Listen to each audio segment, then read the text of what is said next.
church bell rings through the morning air, calling out to the folks with their hearts laid bare. Dusty boots on the steps of that hallowed ground. In the name of Jesus, peace is found. Mama's hands clasped tight, her head bowed low, praying for the seed she's sown to grow. Daddy hums a hymn as he works the land.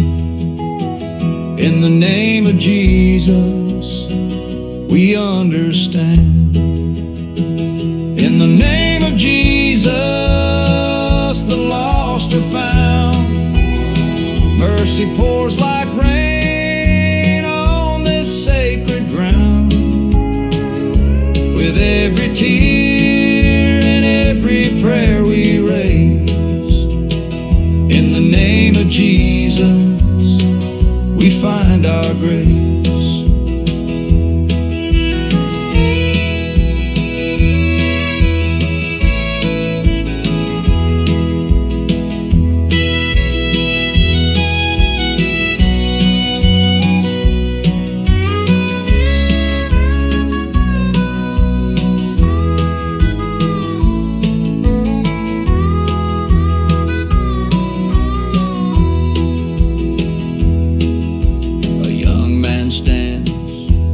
Heavy heart,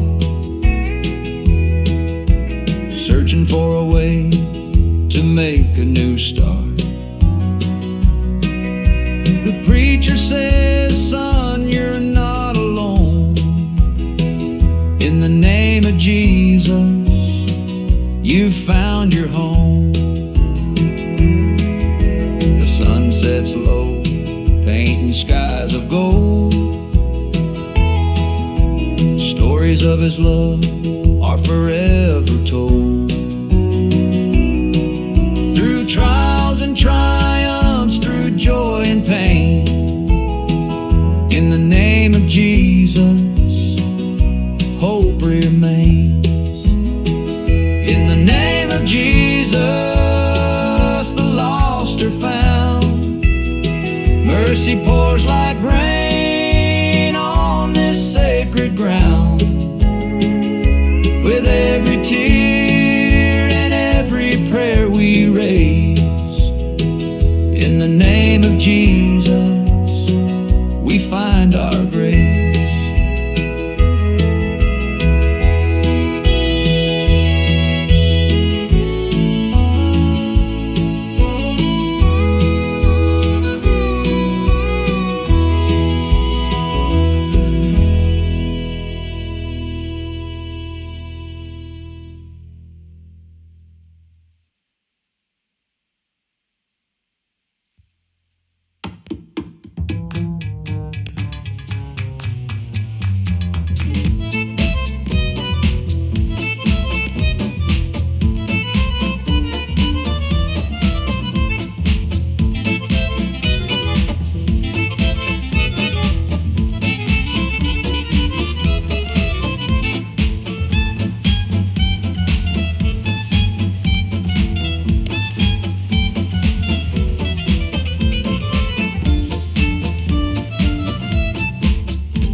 It's good to be with friends here at Central Westside, and today we're trying to create some connections for the Here from the Beginning tour exhibition that the United Church of Canada collaborated for our 100th anniversary.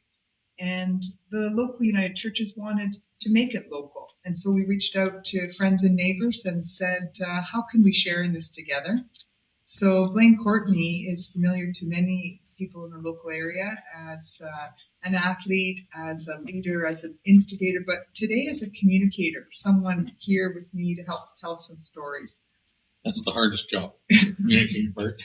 Well, the connection. Well, I feel connected. I'm the minister at First United Church, and this is a welcoming space, and we're hoping others feel welcome to venture into Georgian Shores United, Central Westside United, and the BME Church. We were laughing about ourselves and what we called the BME Church all along for a while until we woke up. Yes, just because I'm a black member of the community doesn't mean that I'm the font of knowledge. And I think I mentioned earlier that as a younger person, I thought that the B stood for Black Methodist. Or black, but I just am so sort of blessed that I've been able to be involved in this stuff over the last 20 years, when I've really become more knowledgeable about it, and it's very interesting to hear the stories. Yeah. And I think the thing that's come to be very important to me is the fact that I think that the stories are there. But we need to take every opportunity, much like the display that the United Church is involved in, that we record the stories. Yeah. Because oral history is great, but as we know, every time you tell a story, it takes the chance of changing a little bit. So I think it's important that we get all of that information in hard copy, so to speak, and then we share it with people so that everything gets passed on to the next generation properly.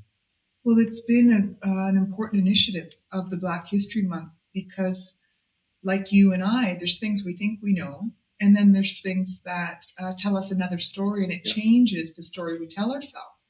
And so the BME stands for the British Methodist Episcopalian Church, but locally it is considered the Black Methodist Church. Yeah, exactly. Yeah, so we're continually learning, and that's a good thing.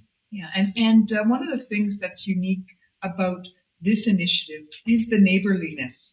As we sit in the sanctuary of Central Westside, the BME Church is a neighboring church, close at hand, and yet many people haven't crossed thresholds. So this is an invitation. Yeah, and I think not only the fact that they're almost neighbors, that they've got a history. A shared history. A shared history that current building that the BME Church is involved in was purchased from the United Church. As one of the original Methodist churches. Yeah, exactly. So, and then, there's other activities, that we could talk about, like, for example, the Sailor's Supper. What was going on about the Sailor's Supper? Well, the church itself, the BME Church, was never what you would call a wealthy church. And the congregation size has gone up and down for years and through its whole history. And that the Sailor's Supper was a way for the local black people to raise funds to support the church. And it was always held after the shipping season. And when everyone come back, sort of, to be October, November? Yes, if I remember correctly, it was just before the snow flew sort of thing, because as a kid, I got to be part of that when my mom and dad came to do the cooking and the serving and things. So it was kind of interesting. But that's the way that they raised money to keep the church open. So who showed up for that? The whole community. Like, I can remember there being lineups outside when we would get here to attend, and I don't know how they shoved that many people through, but they fed the crowds, fed the multitudes. Yeah, I was just mentioning about that. There was a ticket from 1964 that for the evening's meal, it cost $1.50. So, and I'm not sure how you relate that to today's dollars and cents, but a full meal for $1.50 at any time would be an attractive little option. Well, I was wondering if there's a connection, because when I was trying to read up a little bit about the BME Church, it talked about being along the shore of the Sydenham River. So it was one block closer to the river at one point? The original, like the sort of like the church history in Owen Sound for blacks goes back quite a few years. You know, when the first freedom seekers came to the Owen Sound area in the 1850s a lot, and prior to that even, and that the first services for black people were held in various community buildings. Okay. And the history that I've read, you know, doesn't necessarily list them, but says that there were 5 or 6 common places for them to gather. To be active and gather. Yes, and I'm going to miss the date here, but somewhere in the late 1800s, a structure was built on 2nd Avenue West. Okay. Over in the 700 block. Okay. On donated land. Okay. And that's where the Little Zion Church, if you hear the reference to that, that's what it was called. Yeah. And it ran until 1911, when the current building that they're in was purchased. And that's where the congregation moved to. And then the other building sort of just became a part of a common property that was next door, because it was sold to the guy that lived next door, and actually became a storage shed in their backyard for a number of years. Oh, wow. Until it was identified, sort of re-identified and recognized years later that, hey, this is an important historical structure. Yeah. And unfortunately, it fell over before it could be salvaged. But the good thing is that they saved some of the windows, which are now part of the decor. Okay. In the current BME building. Oh, okay. So part of that restoration project. And if you've ever been to the cairn, the shape of the window down there, the windows down there, match exactly with the original windows of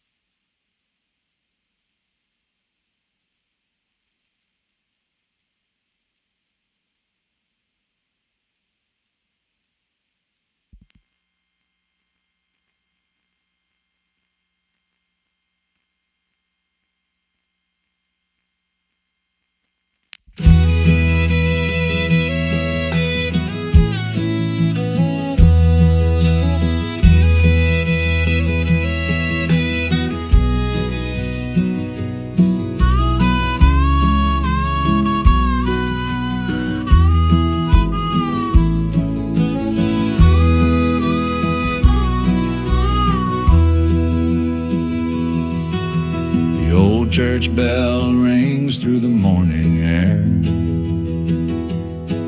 calling out to the folks with their hearts laid bare. Dusty boots on the steps of that hallowed ground. In the name of Jesus, peace is found.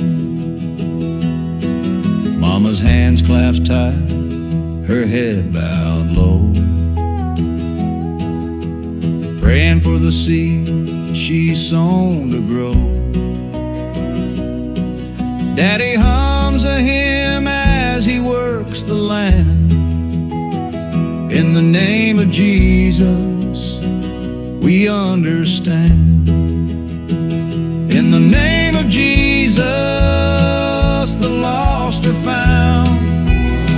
Mercy pours like rain on this sacred ground. With every tear and every prayer we raise, in the name of Jesus, we find our grace.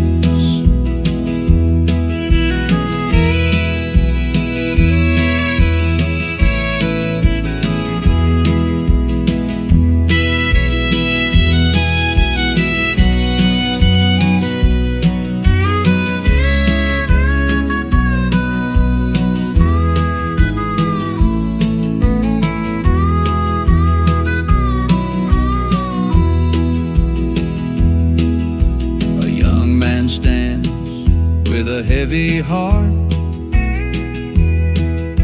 searching for a way to make a new start. The preacher says, son, you're not alone. In the name of Jesus, you've found your home. The sun sets low, painting skies of gold. stories of his love are forever told. Through trials and triumphs, through joy and pain, in the name of Jesus, hope remains. In the name of Jesus, the lost are found. Mercy pours like rain on this sacred ground. With every tear and every prayer we raise, in the name of Jesus, we find our grace.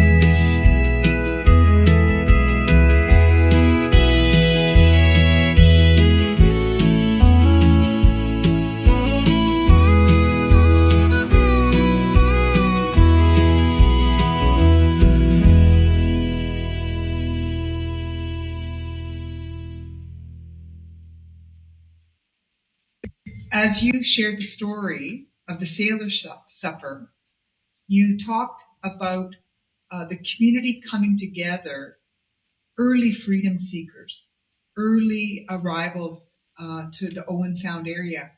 There's a big story there, and a history of the Underground Railway and Emancipation Festival. A lot of people may not be aware of that rich history. Well, Owen Sound is known as the northern terminus of the Underground Railroad.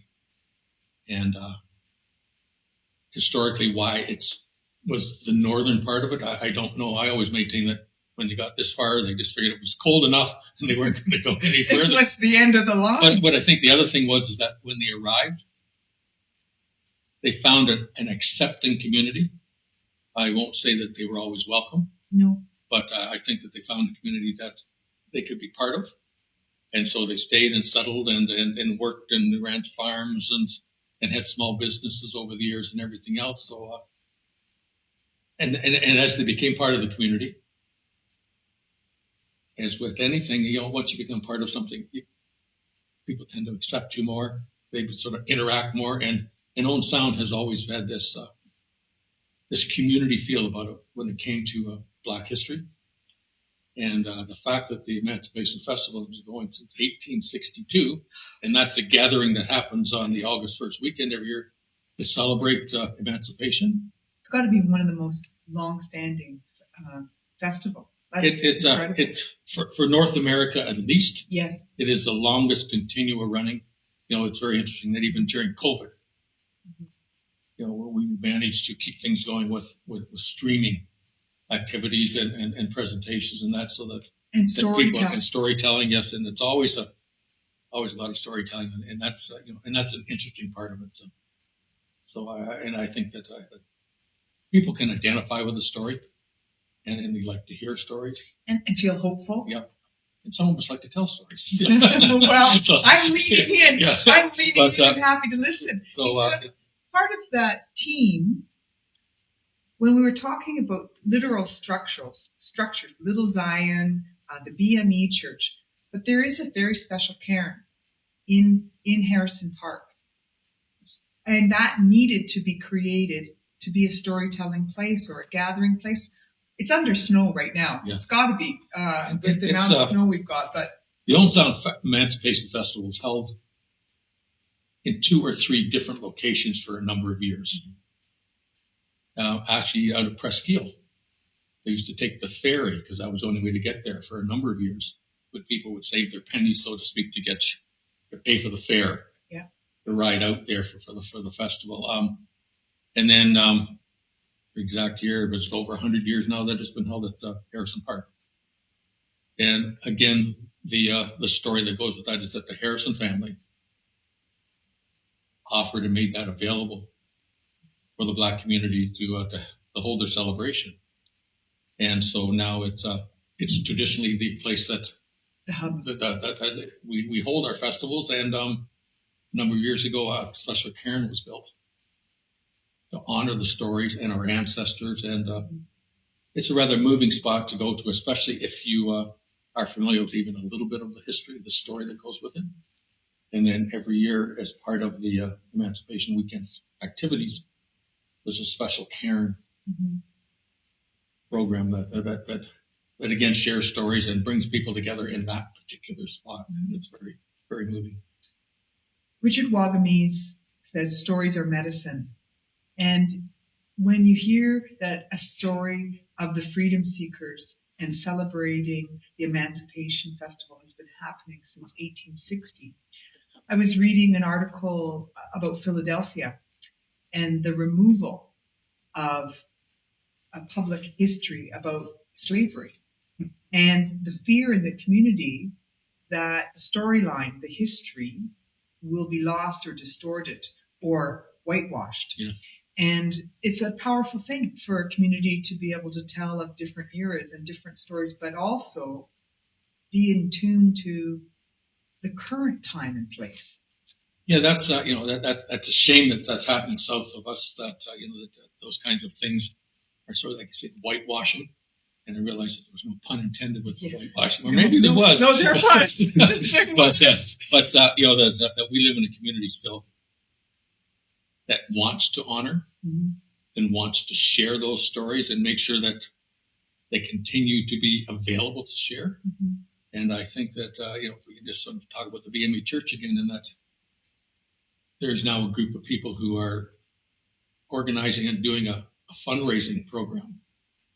And part of that fundraising program is to not just preserve the church itself and the history of the church, but to provide a place to physically preserve artifacts that are associated with the Black history stories. Mm-hmm. And I think that that's part of the growth that takes place when we become aware of the need to share those those stories and to provide opportunities for people to together, and so I salute those people that are doing that. And the hospitality, the invitation that's extended.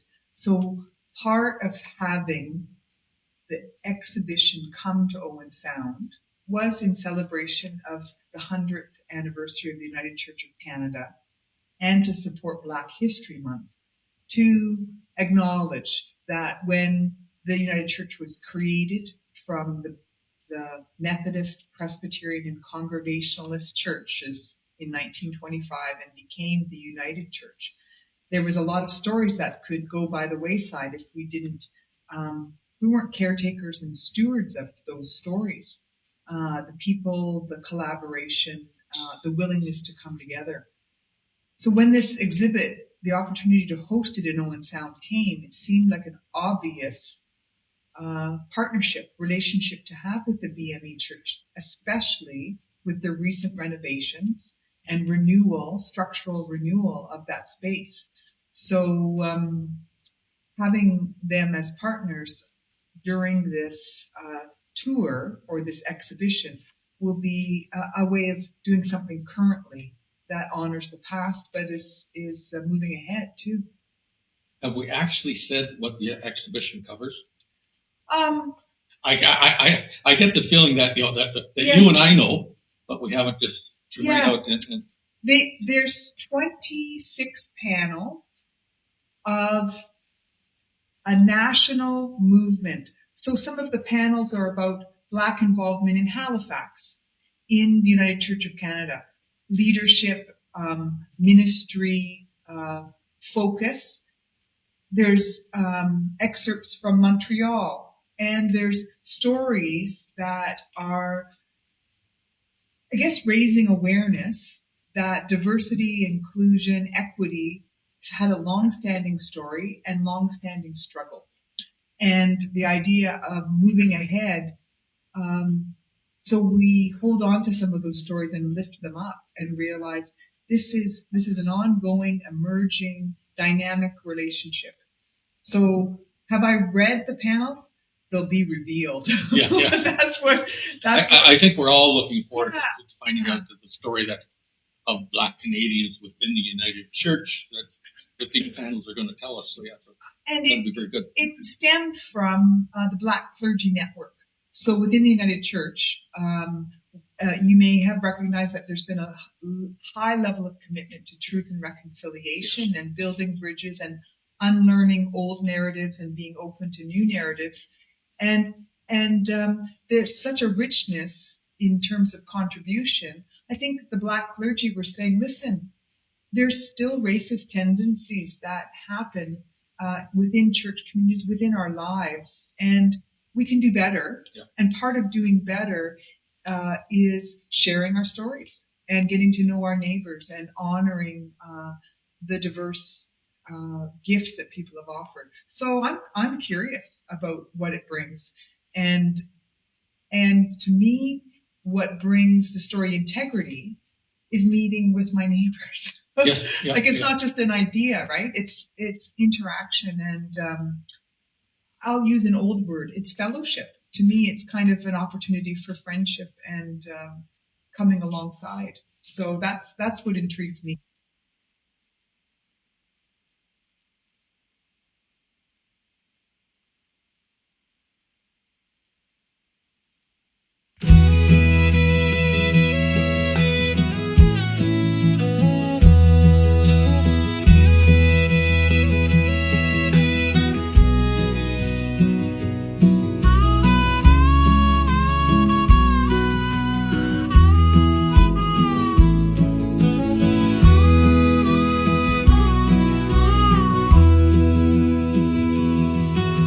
The old church bell rings through the morning air, calling out to the folks with their hearts laid bare. Dusty boots on the steps of that hallowed ground. In the name of Jesus, peace is found. Mama's hands clasped tight, her head bowed low, praying for the seed she's sown to grow. Daddy hums a hymn as he works the land. In the name of Jesus, we understand. In the name of Jesus, the lost are found. Mercy pours like rain on this sacred ground. With every tear and every prayer we raise, in the name of Jesus, we find our grace.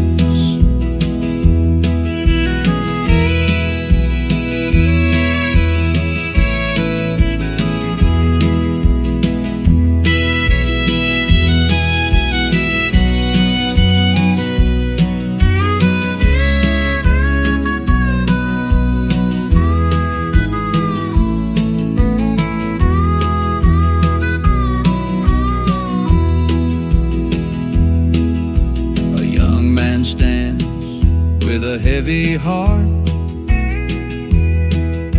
searching for a way to make a new start. The preacher says, son, you're not alone. In the name of Jesus, you found your home. The sun sets low, painting skies of gold. Stories of his love are forever told. Through trials and triumphs, through joy and pain, in the name of Jesus, hope remains. In the name of Jesus, the lost are found. Mercy pours like rain on this sacred ground. With every tear and every prayer we raise, in the name of Jesus, we find our grace.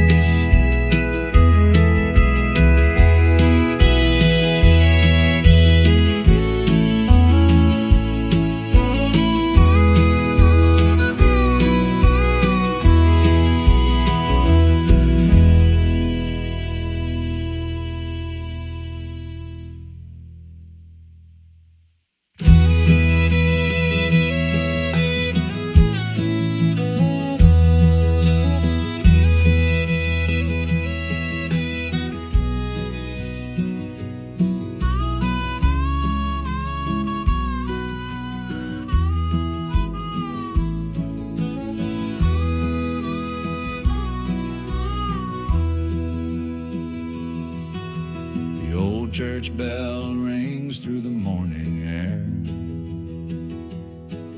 calling out to the folks with their hearts laid bare. Dusty boots on the steps of that hallowed ground. In the name of Jesus, peace is found. Mama's hands clasped tight, her head bowed low,